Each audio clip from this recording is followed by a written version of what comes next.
I saw you as well. Thank you. So we've got Timothy Brandl. This is right away interesting and unique. That's cool. By Kyle Olson. Thanks. So Tim's home, Tim's bio, Tim's work, Tim's contact info. My name's Tim. Seems the branding is very around Tim so far. Okay, great. So home, we've got this first. What's this link to? Bio. Okay. I got mixed feelings about this, but it's fine. So we scroll down. Some reels. Okay, some reels I have a problem with. You should probably have. Yeah, Tim's a brand. Totally. Tim is a brand. Say Tim enough and it loses meaning, but like it turns into the meaning of the brand. There you go. So the whole reels thing is bold because okay, so first off, like Matt says, demos below the fold equals not so good. I had to scroll down, and that might not be ideal because this thing, if I click this, it goes to your bio, and the thing is also this hover is weird to me. Look at this name, 1253223 underscore etc. That's a little odd. It's like a Facebook image title or a file name. So the thing is, when I land on your page, you need to realize that, and we have metrics on our site, for example. Like if you go to powerupaudio.com, we've got analytics that tell us that the majority of people chill on our site for like 90 seconds. And that's it, and they go away. And that's fine. That's totally fine. Our site is built to click through and glance and be like, okay, cool, got it. Services, okay, these things, see these, okay, great, got it. Team, cool. Testimonials, all right, there's a bunch. Cool, I've seen enough. Like, that's fine. I don't need to show you more than that. But the thing is, if you assume that you get 1 minute tops of someone's time on your site, having this as the focus is a little bit dangerous because if they don't say, like Frida's saying, I wouldn't have thought to have scrolled if not paying attention. I thought the bobbing head was the whole homepage. Yeah, like it could have easily been like, this is nothing or just some subtext that's not worth looking at, and you go, okay, well, what's up top? Tim's work? Got it. Video game work? Sure, we'll check that out. And now we've missed your entire Reels section. If this is important for people to hear, then that's a little challenging. Also, if the biggest first thing I see to click on equals a bio, yeah, I don't want to see a bio. The thing is, and nor does Matt, sorry, so I read that for Matt, but that's also my opinion. I don't want to see a bio either. I say this again and again on Real Talk, is that no one will care about your bio or about your further information until they have a reason to. So your first and foremost motivation should be to give them a reason to care. And that's the whole purpose of your demo reel. So your demo reel should be a full encapsulation of everything you have to offer, everything you want to convey to somebody who's never heard of you before. To say, this is what I do, this is what I've done, this is what I'm good at, this is what I want to do.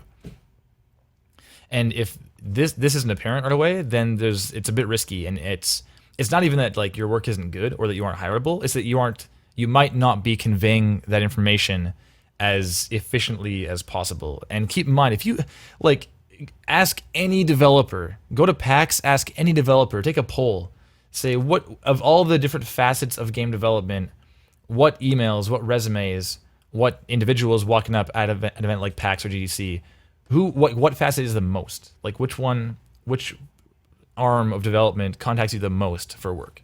And guaranteed it's sound and music. Guaranteed. It's so common. And for that reason, if you can't hook someone within like 10 seconds of them landing on your demo reel, then you're going to be lost in that vast ocean I mentioned earlier, right? The whole distinction thing.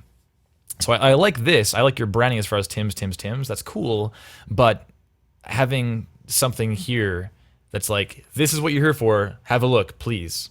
Like, you got to snare them right away, because otherwise they're going to get the hell out of there, all right?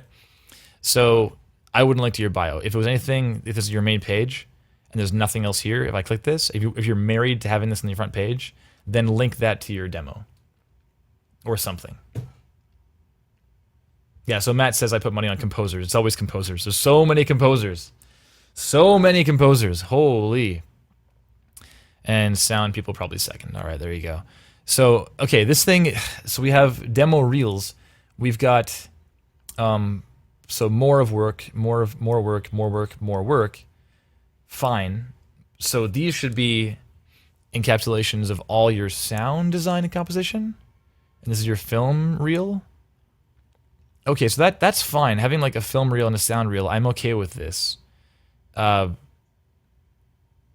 these are so small compared to this head. So Rio. Okay, so put the reels on the left and right of the head. Yeah, maybe it could be like, boom. Here's video games. Here's film. That's a valid idea, sure. Here, I'll zoom in a bit too. Sorry, guys. For everyone, so you can see what's going on. I always forget to do that. And now it's even bigger. Holy. Okay. Well, let's have a look. Right away, we've got 4 minutes. This is way too long for a single reel. Yeah, really challenging. Okay, so let's go to Vimeo and watch it there. Let's play. Well, let's hold on for the time being. So, like I was saying, you should have one reel that encapsulates everything. If you need to have, if you really want to have film and video games separate, that's fine. Just have like film reel, like Tim's film work or Tim's game work. If you're married to that whole like Tim thing, that's fine. But those reels should also be extremely short and concise.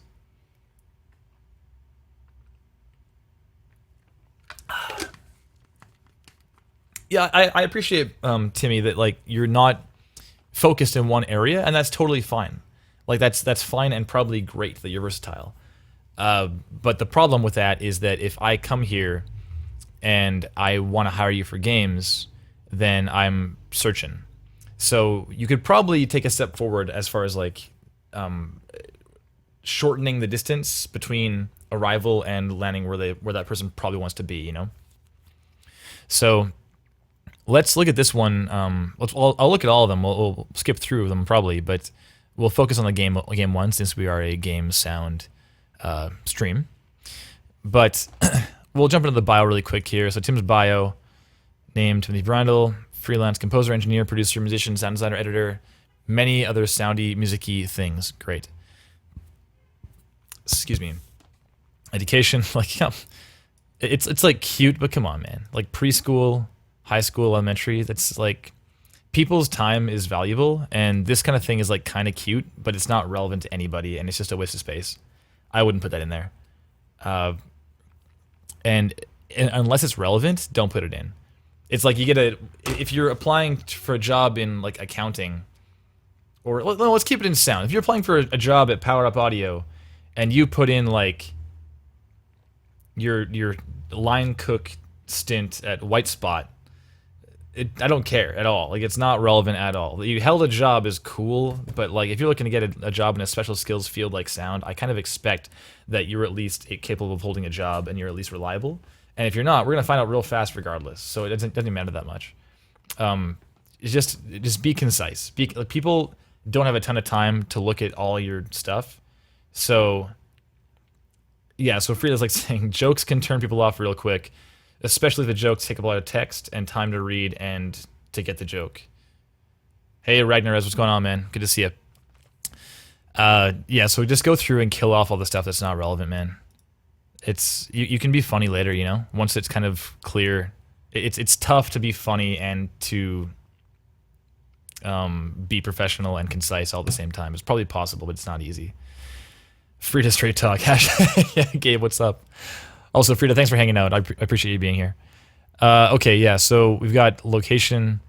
Like, I need to, again, I'm scrolling down immediately to stuff that matters, like film credits, game credits. This is the important stuff.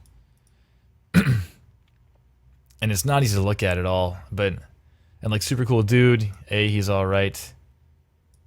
Has been on for tuba on occasion. Like, there's so much information here that's like, I don't know. I have really mixed feelings about this presentation, man. It's maybe doable, and you have this kind of tongue-in-cheek style going on, so I appreciate that. But I definitely want to see what you can bring to my studio, what you can bring to my projects first and foremost. I don't want to learn about like what a ham bone you are first. You know, I can learn that later, but for the time being, I want to know what you can offer to me. So Tim's work, video game work, sound work. We'll jump through these really fast. Video game work. So here's the demo reel on the front page, the same one as the front page. Okay, sure. And Summoner's Bell, Ludum Dare, okay. Great. Play Game Jam Rush here, PC. The Loot Podcast. Ornstein and Kazoo. I'm really curious about this actually, but we'll listen to it later. And more of this, okay. Look at this black space. And then Tim's, oh, sorry, here again. Film work, music work, film design reel. Yeah, like it's. So the thing is, the whole point of having this separate page compared to your home reel is to elaborate upon what's in your reel. That's the only reason to have that. Only reason you should have that page. So you've got a 1 minute reel. By the way, 4 minutes is way too long, so make it 1 minute long instead. And then all the stuff in there. I know you want to show a bunch of stuff, but like, it's not relevant. Again, it's not relevant until I have a reason to care. So you make a minute long reel with a bunch of stuff, and it will see right away. And then on the video game sound design like work page, you can elaborate, because if I see something in there, I'm like, oh, what is that game? Did you work on that? Crazy. Or like, oh yeah, I think I've seen that before. What is the thing? Like, what'd you do in this thing? I want to know I want to know more about your involvement in it, your role. Then I can go to your work page and find out. But until I have a reason to care what you did on it, I don't need to see this much. Okay, so let's jump into the reel right now, and we'll jump through. I think I have full volume on everything. Let's double check. Yes. And Matt says 4 minutes equals death. Yeah, 100% agreed. Let's have a look. I'll turn my mic off too.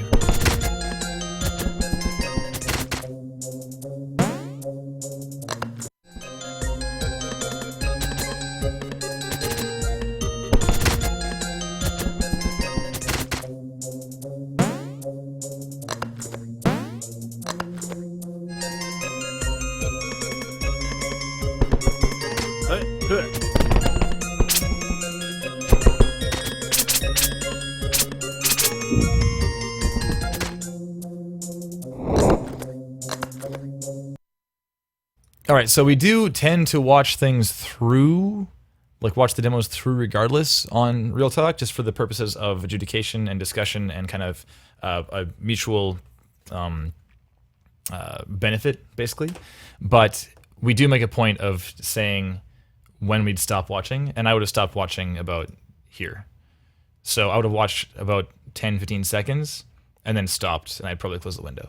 So I would be done by now, or I might like skip through a bit, but like holy, we got a minute and a half of this thing. That's so long, dude. Holy. So we'll carry on. I'm gonna skip to here and then watch from here.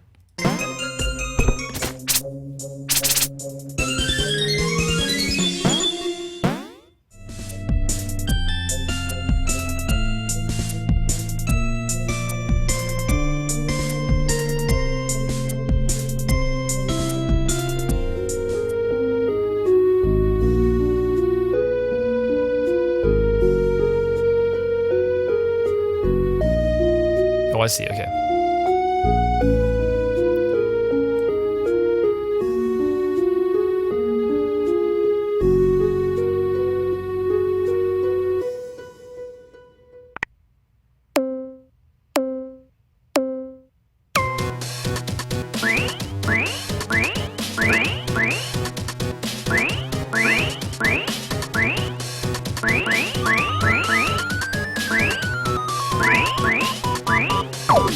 Okay, skipping again. I get the point to this screen.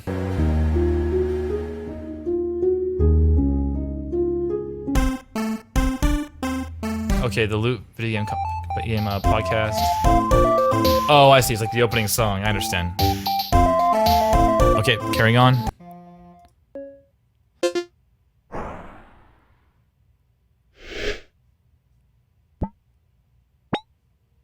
Developers. Spelling error. Carry on.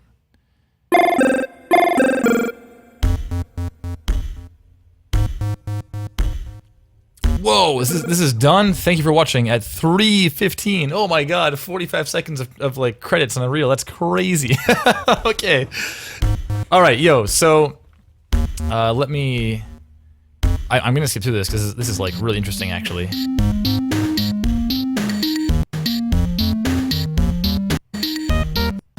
Whoa, this is a lot. Holy. So I guess the point is to have that song playing. I understand. Okay, so first off, thanks a lot for the submission, man. Cheers. Clappers in chat, please. Clappers.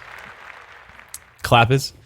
Okay, so this is definitely comes across as like an amateur reel, and it's not because all the content sounds amateur. It definitely could be improved, and it sounds like you can have some maturity coming up soon, I'm sure. But like, it's mainly because the presentation just has kind of a lack of understanding of how valuable an audio director's time is, or a developer's time is, or whatever. So having this long reel, like you say, Timmy, yeah, it's long. Just started watching the show last night and wanted to try to crank out a smaller demo reel since you're mentioning it often. Yes, like in past reels, you mean? Yes, in past reel talks. 100%, yes. So I saw a bunch of comments flying by during that reel. I'm just gonna look at them right now. So, okay, here we go. We got throw noise, same as the punching noise. I saw that 2 real bucks. Yes, it's maybe a tricky choice, or a bold choice. Green text on the site is a bit weird with the rest of the black, red, pink aesthetic, maybe. Yeah, Gabe, it's like I kind of have mixed feelings about the whole site in general, but it's not the worst. I've seen much worse. Okay, so first off, very first thing, Matt Esk said, never like, so personally, never like SFX and music together for reels, want to hear things separately.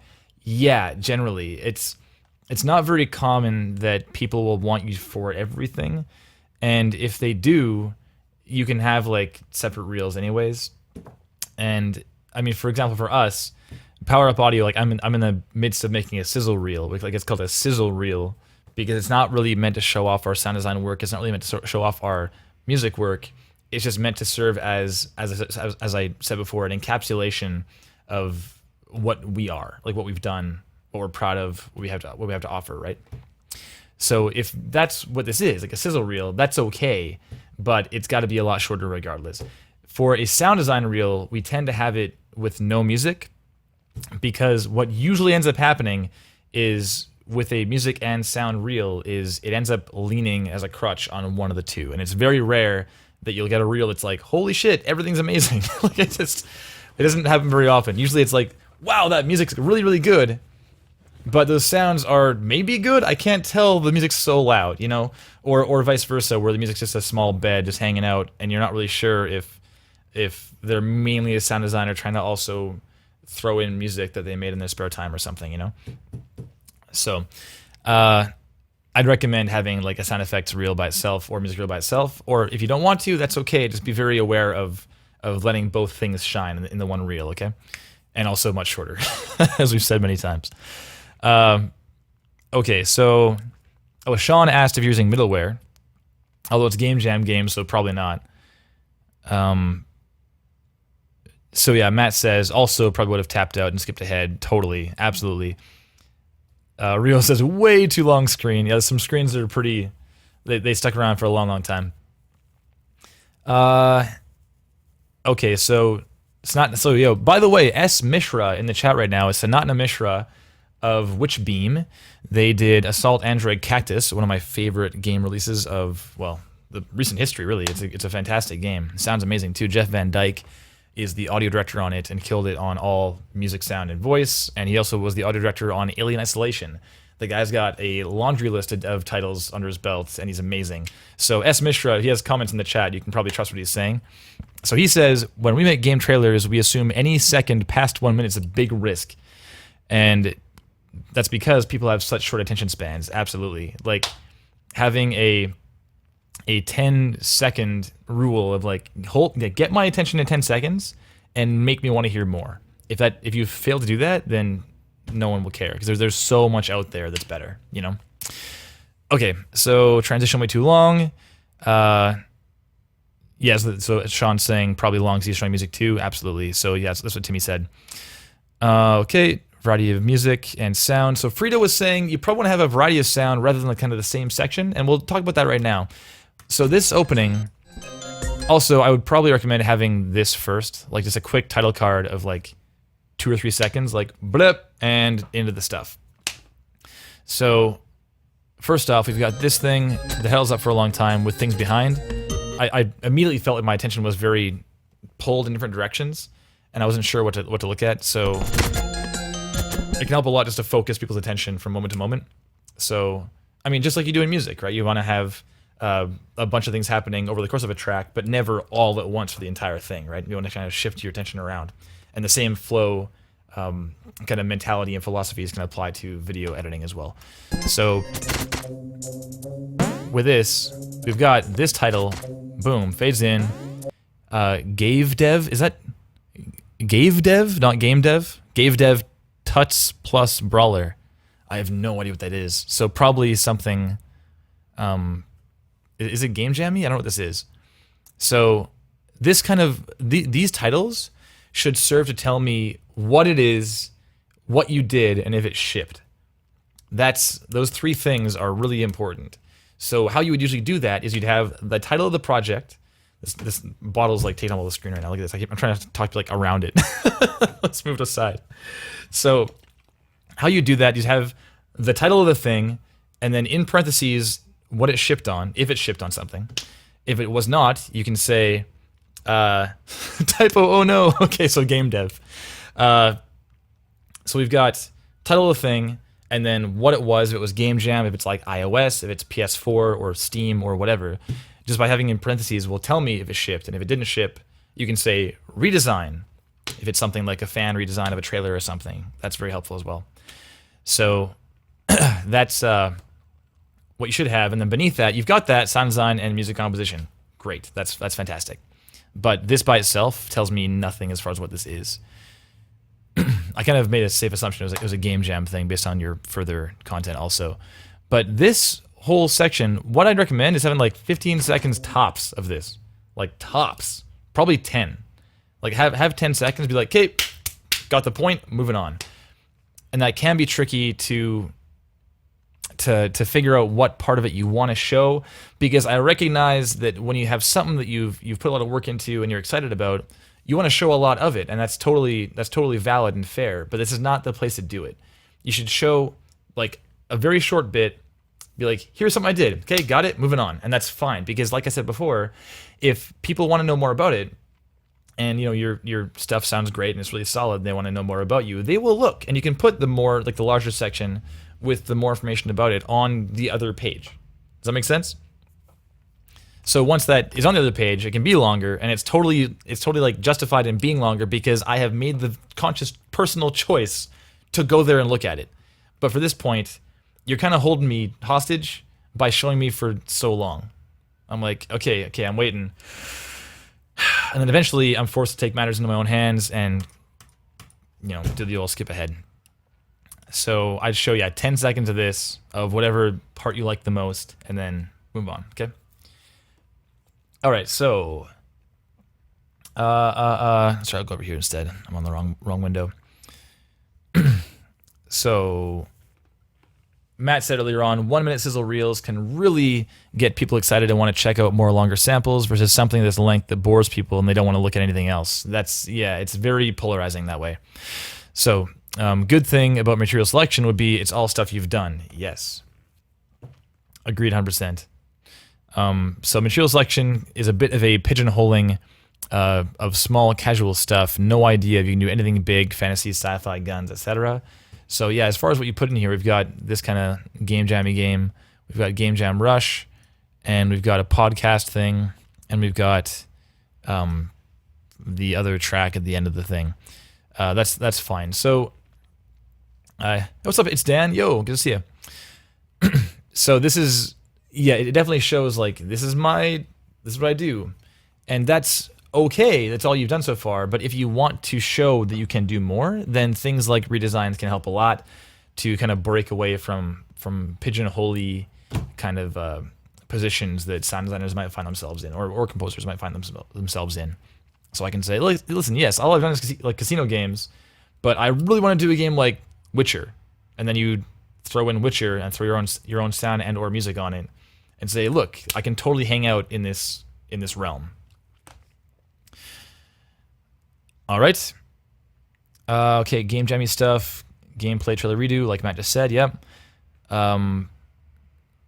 So yeah, so is actually value of real work versus reworked stuff. So okay, so real work is very high value because it shows that you are involved in the industry and passionate, and you're taking it on yourself to do it. And a lot of people don't do that. We'll see something, and it happens again and again.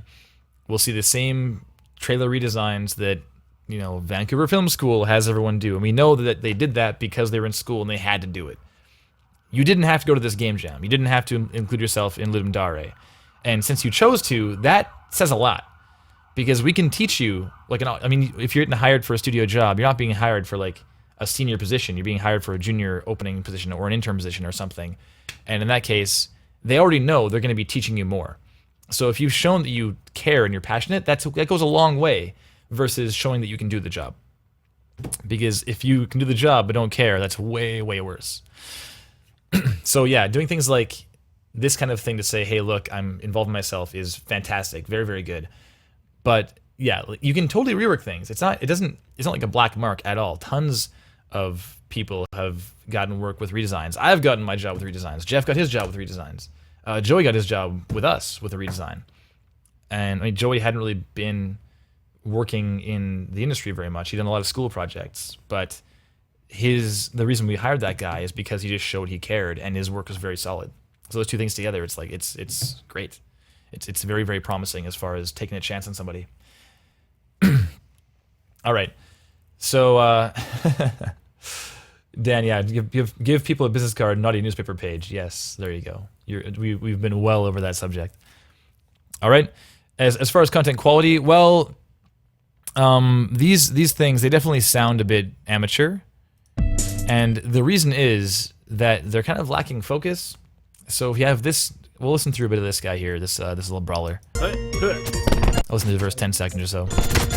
And let's just think about all the sounds we're hearing. So we'll try and break them all down.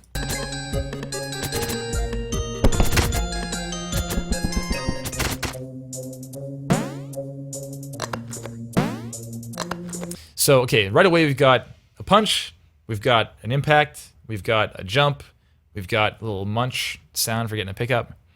We'll listen to a bit more.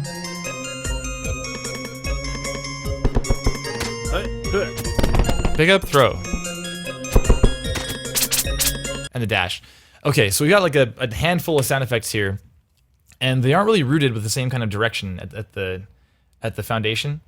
We've got the jump. It's like whang. It's kind of a 8-bitty kind of gamey sound, for lack of a better term. We've got this sound for the dash, which is also kind of a Sphyxer kind of sound to it. If you don't know Sphyxer, it's SFXR, and it's like an online. Well, it's downloadable as well, but it's like a very quick kind of 8-bitty sound effect creation tool. And so we have these two 8-bit kind of sound effects, but then we have these impacts that are like bop, bop, bop, bop, bop. And it's like a lo-fi, doesn't sound 8-bit at all. And then the munch is like a little, sounds like a bite into an apple or something, more of a real sound. It's like a lo-fi-ish sound, doesn't sound great, but the fact is that it's rooted in like munch, a recording versus like an 8-bit created sound. There's no relationship there. And then this is like the biggest departure from sound design direction. Right? So the thing is, it feels game jammy because you're just grabbing whatever you can and throwing it in. And that's how game jams work. Like, I've done a lot of game jams, and I totally understand why this game sounds like it does. But like Matt's saying right now, it feels like game jam stuff, which it is. But knowing how quick jam stuff goes, it still doesn't give me a good feel of what you might be capable of. Like, if you had months to throw at a project, what would this game sound like? Would it sound the same? Because if it sounds the same, then it shows a lot of room for maturity in terms of understanding how to execute upon creative direction, like having direction as a thing in the room, like Chris Barassa of Red Hook says. And everything you do in that project, including sound and music, you need to look at that direction and say, is this thing I'm doing serving that direction? Like, can you imagine if we had Darkest Dungeon and there's like a huh sound in the middle of the game, right? That kind of thing can pull you out of the game in a big way. And if things all serve the same direction, then you'll find immediately it'll raise your bar of quality significantly. So going ahead, kind of the same thing. This screen took way too long, but I know it's for music. And then this next part, we've got exclusively music, it seems like. Oh, right. Okay, here's the same thing. So we've got thum, thum, thum, thum. Classic.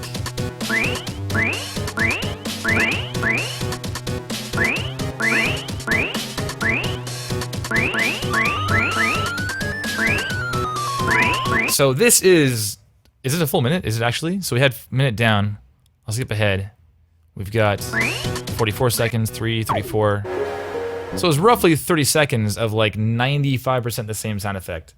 And that one sound effect, hearing it so often, could probably be dialed back a bit. It's a little bit jarring, a little bit abrasive. Frida, Straight Talk, says, putting Game Jam stuff front and center on your website would be like if I posted my recordings for my performances at workshops and VO classes. Instead, I just post my polished demos and finished products, none of my practice takes anywhere to be seen. Yeah, so Frida Wolf, if you're unfamiliar, is kind of an accomplished voice actress, and she's been on a lot of stuff you know. If you look her up, you will know most of what she's done. She's kind of established. So yeah, she puts the important demos, the ones that she wants to show front and center, like here's all I have to offer, rather than here's something I did at a workshop when I had limited access to gear and limited time and questionable environment and so forth, right? It's not what we want to show.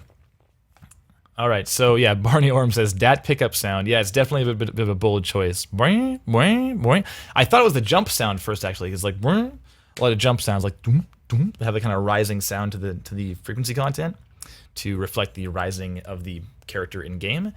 But the boing, boing, boing is actually the pickup sound. I didn't even realize it for a while. So yeah, both games are kind of in the same neighborhood, like Matt says. So I think you could probably trim back a lot and perhaps look at doing things like redesigns to say, well, I'm going to throw myself at this thing for a month or 2 months or even a week and see where it gets me, because that'll be a much better representation of what you're capable of, rather than something where you were forced to work under time constraints and gear constraints and all these things. All right. So distinction. Well, so far you're not standing out, man. Unfortunately, I apologize for that, but it's definitely because this stuff is not, like we were just saying, it's not showing I can assume it's not showing the full breadth of your capability. And once we see something like that, then perhaps distinction will stand out more. I think this kind of thing and the whole Tim branding is interesting and kind of funny, but it's also a bit dangerous because, like Frida said, jokes can not always land, you know? Okay, so I think that's probably enough for the time being for Tim. I've got another one here, Stephen O'Donnell, and all I have is a YouTube video, so it's going to be probably shorter. But first off, thanks very much, Timothy. Some clappers for Big Timmy in the chat, please, if you would. So let's jump into Stephen O'Donnell.